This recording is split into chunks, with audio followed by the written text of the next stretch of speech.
Okay, on to acid-base. So my tips for acid-base, and here we're always talking about Bronsted-Lowry acid-base. We're just talking about transfer protons. My tips are to look for the minus or the lone pair on the base, because the base, that's how it's going to start. We're going to have a minus charge or a lone pair on the base. And then to look for acidic protons, and these are usually H bonded to a heteroatom, which is anything other than carbon or a halide, right? HCl, HBr, OH. The H would be more acidic. Okay, sometimes carbon. We have seen Homer problems where the CH is actually acidic. Okay, when you're drawing your reaction, start arrows at electrons. That's why we're looking for the minus charge or the lone pair on the base. Look for those electrons, and then you end at the H. Okay, always just same with our movement of electrons as always. We start at electrons, then we end at an atom. Here for acid-base problems, we're ending at the H. If we have a pKa table, you compare the pKa's of their acids. This is not very likely because this is just reading off a table. Remember though that if we did give this problem, the equilibrium would favor the stronger acid being deprotonated. So we're looking for the lower pKa. That acid is stronger, and so the equilibrium would favor it being deprotonated. Okay. Again, this is not as likely because again, this is just can you read a table. So more likely of a problem is if you don't have a pKa table, compare the stability of the conjugate bases. Right. This is again more likely to be on the test. So if we have a more stable conjugate base, we have a stronger original acid. And again, I know this makes the argument difficult because it's kind of a roundabout way of debating acidity. But again, think of the conjugate base. If the conjugate base is more stable, you're going to have a more stronger acid. And so what affects the stability of the conjugate base? It was the electronegativity of the atom on which that minus charge is, the size of the atom on which that minus charge rests, resonance of the conjugate base, and inductive effects. Okay, so let's look at some examples. Let's say we have OH minus plus this guy. I put him in the homework, and you guys had to have kind of, if you notice, there are two types of H's here, two different kinds of H's. This is definitely our base right over here because he's got the minus charge. So here's our acid. In terms of which H are we going to react with, there are two kinds of H's here. Again, there's three of them over here, only two of them here. There's another three of these same guys over here. Okay, so which is more acidic? Let's just think about the resonance. So let's see. So let's put the question of which H is more acidic. Okay, so let's label this HA and HB. So if the base goes and reacts with HA,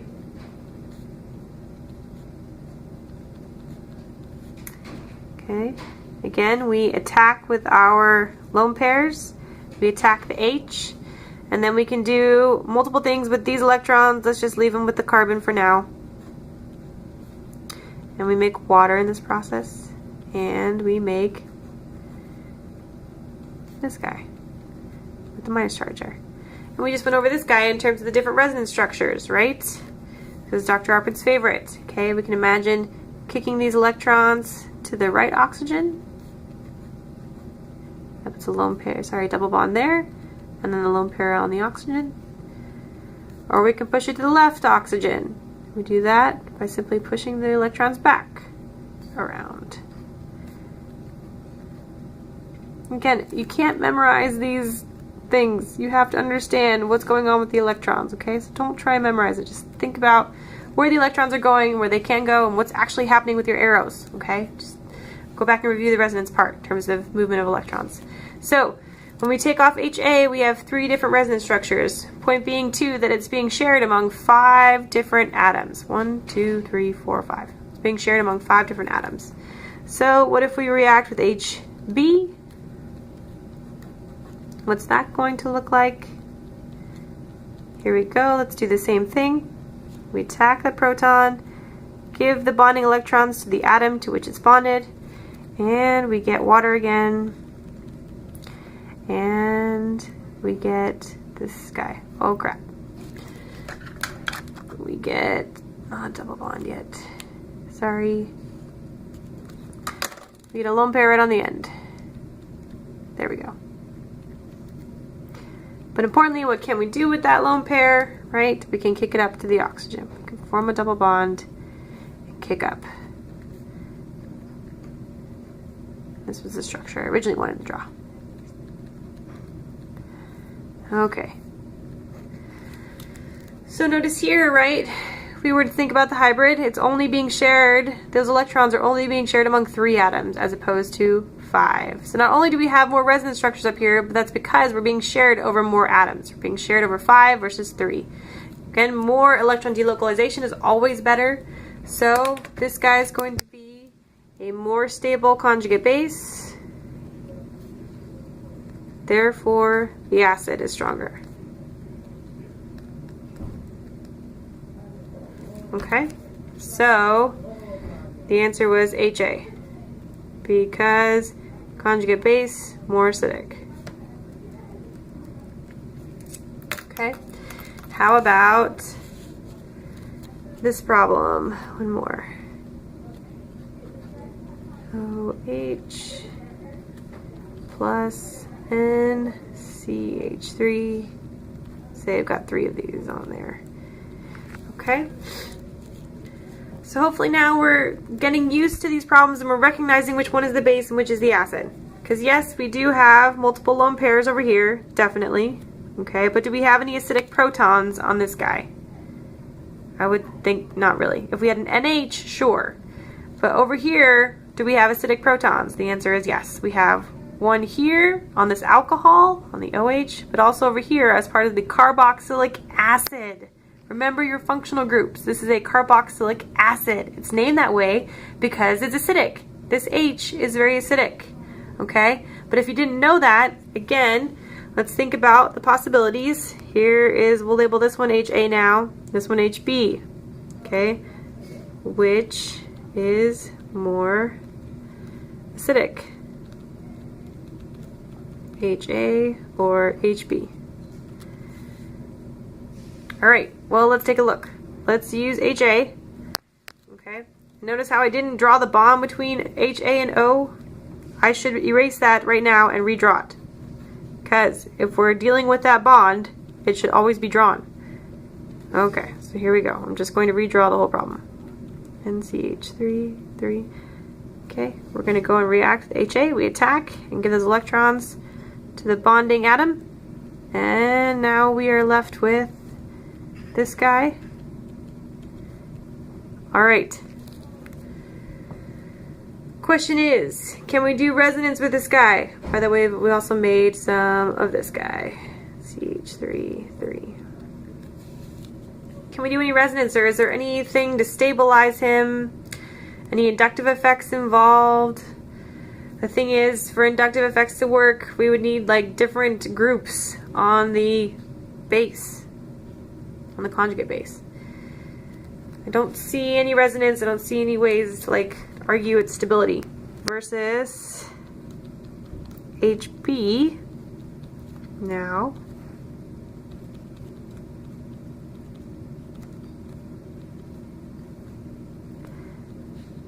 Sure. So now we get O minus. Okay, and do you see that I can move these electrons somewhere? Sure, we can kick them right up into the carbonyl. We could not do that before, right? Because here we'd be expanding carbon's octet if we push the electrons in a similar manner. Oh, goodness. O minus, and now we have the double bond here. O. Okay. So, which is more acidic, everybody? HB, 3 of these plus, so HB, because again, the conjugate base is more stable, okay? Because conjugate base is more stable. Okay, for other things, oh, I do have one more example. I have 2 more examples actually. How about HCl? F and NH2 minus. Okay, again, which one's the acidic acid and which one's the base? Hopefully see that the minus charge is the base because it's got the minus. And so here is our acid. I didn't label it up here. Again, look for the lone pairs. We did not have any acidic protons up here, and we do have acidic protons on this guy. We had 2 of them. No acidic protons up here. So what can we do? Right, we go and attack and break that bond, and we're going to get F minus plus NH3. Sure, he's neutral. So again, to which side will this equilibrium lie? Okay, equilibrium on which side? Okay, so which argument are we going to use here? Here we have a minus charge on the F or the minus charge on the nitrogen. So what are the difference between these atoms? Primarily their electronegativity is what I'm seeing. Okay, so F is more electronegative. Okay, therefore the minus charge is more or less stable on the F. The answer is more. It's more stable on F. Therefore, HF has more stable conjugate base.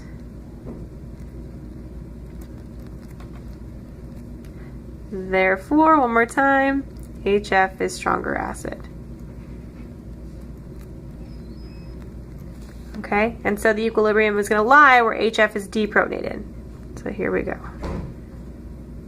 And again, the argument that we used here was electronegativity of the conjugate base. Okay, we couldn't use that same argument up here because the electronegativity of the atom of which the minus charge was on was always carbon, and here was both oxygen. Okay, so the atom was the same, but here the minus charge on which the atom that has the minus charge is different. Here it's an F versus an N. And the F is more electronegative, so the minus charge is more stable on it, and so HF is a stronger acid. Don't just throw in the word electronegativity. Don't just throw it around. You have to be able to explain to me how that actually impacts the argument. Okay, I have one more. Let's see. Okay, I do have one last example. We did something like this in office hours today. Let's make this actually something more unique. CBr3 plus CF3. Okay, so it'd be hard to see, but I would tell you then that this is the acidic proton because we don't have any heteroatoms or anything, so it's a little bit harder to see. So if that's the acidic proton, then here's my base. Again, that's kind of obvious though because he's got the minus charge, and so here's my acid. So the base goes and abstracts the proton. Okay. And what do we get? CBr3 minus charge plus HCCF3. Okay, so again, where's equilibrium? Okay. So again, we have to look at the conjugate bases. Look at the conjugate bases. So here's one conjugate base, here's the other one. And what's their difference? The only difference I see is the fluorine versus the bromine. Again, the minus charge is on the same atom, so we can't use the electronegativity argument, nor can we use the size argument, because the minus charge is on the same atom, carbon. What we can use then instead is inductive effects. Inductive effects. Okay, and so what inductive effects are saying in terms of the partially positive charge that results from electronegative atoms. How does that stabilize the molecule? Okay, so here we have CF3, so we have a nice dipole being pulled towards those fluorines, which leaves a partially positive charge on the end of that, right? The same is true over here. again, that partially positive charge. And this partially positive charge is stabilizing the full-blown minus charge. Okay, so the stronger the partial positive, the overall more stable the molecule. Because again, the partial positive is stabilizing the minus. So the more enhanced that partial positive is, the more stable the molecule. So for which of these molecules is that partial positive going to be more enhanced or more distinct? And the answer is on this molecule, and that's because the fluorine is more electronegative than bromine, so it's pulling even more electron density, and therefore this guy is largest on this molecule. Okay?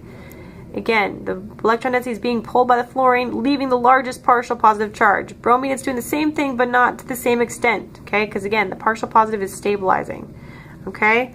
So then this guy is the more stable conjugate base, CB, therefore the stronger the acid. Okay, so this guy is the stronger acid. So where's the equilibrium going to lie? Again, it's where the stronger acid is deprotonated. Stronger acid is deprotonated. So reactants. And that's enough for acids. Ugh.